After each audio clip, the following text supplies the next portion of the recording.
আজকে আমি বানিয়ে দেখাবো খাসির মাংস কষা।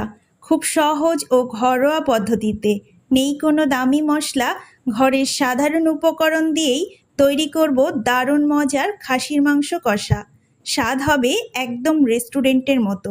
চলুন তাহলে শুরু করা যাক আজকের রেসিপি খাসির মাংস কষা। প্রথমে আমি এখানে 1 কেজি খাসির মাংস নিয়েছি। এবার মাংসের মধ্যে দিয়ে দিচ্ছি 1 টেবিল চামচ লবণ, 1 টেবিল চামচ হলুদের গুঁড়ো, 1 টেবিল চামচ কাশ্মীরি লঙ্কার গুঁড়ো, 2 টেবিল চামচ আদা রসুন বাটা, 1 টেবিল চামচ ধনের গুঁড়ো, 1 টেবিল চামচ জিরের গুঁড়ো। এবার সব মশলা মাংসের সঙ্গে খুব ভালোভাবে মিশিয়ে নেব। হাত দিয়ে এভাবে চেপে চেপে মাখিয়ে নিলে মশলাগুলো মাংসের ভিতরে ভালোভাবে ঢুকে যাবে আর মাংসের স্বাদ আরও বেড়ে যাবে। মাংসটা আমি খুব ভালোভাবে মশলার সঙ্গে মাখিয়ে নিয়েছি। এবার একটা কড়াইয়ে পরিমাণ মতো সরিষার তেল দিয়ে গরম করে নিচ্ছি। তেলটা ভালোভাবে গরম হয়ে এলে দিয়ে দিচ্ছি গোটা মশলাগুলো।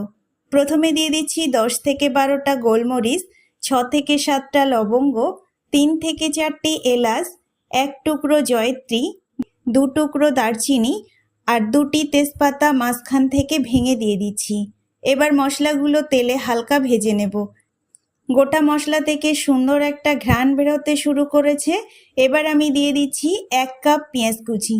পেঁয়াজগুলো মাঝারি আঁচে নাড়াচাড়া করে ভেজে নেব যতক্ষণ না হালকা সোনালি রং ধারণ করে। পেঁয়াজটা নাড়তে নাড়তে পেঁয়াজের রং হালকা বদলে এসেছে।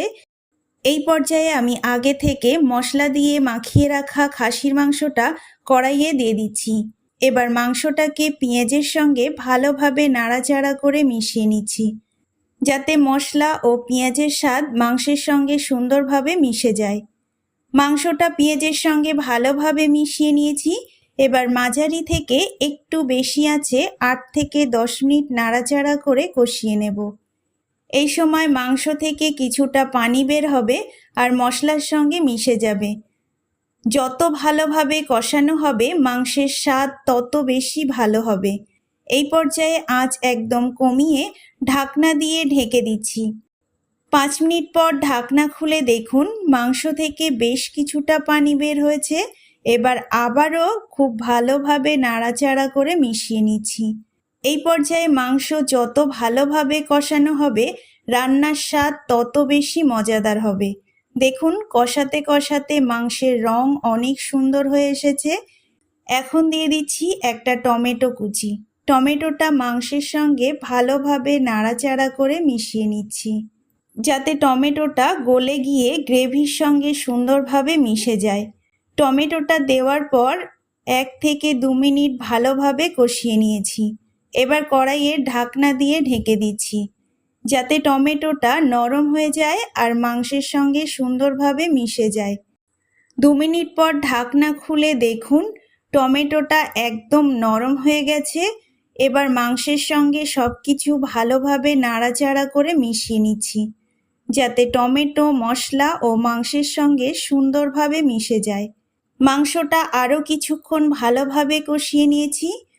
মাংসের রং কত সুন্দর হয়ে এসেছে। এই পর্যায়ে আমি পরিমাণ মতো ফুটান্ত পানি দিয়ে দিচ্ছি। চেষ্টা করবেন অবশ্যই গরম পানি ব্যবহার করতে। পানি দেওয়ার পর সব কিছু আবারও ভালোভাবে নাড়াচাড়া করে মিশিয়ে নিচ্ছি।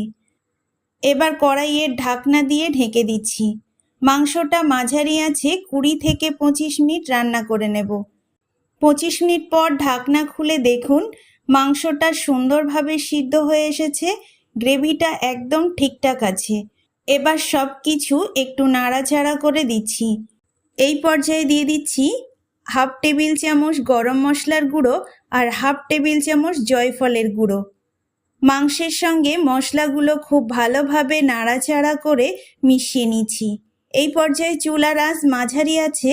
এবার আবারও ঢাকনা দিয়ে ঢেকে 1 থেকে 2 মিনিট রান্না করে নেব, যাতে গরম মশলা ও জয়ফলের ঘ্রাণ মাংসের সঙ্গে সুন্দরভাবে মিশে যায়।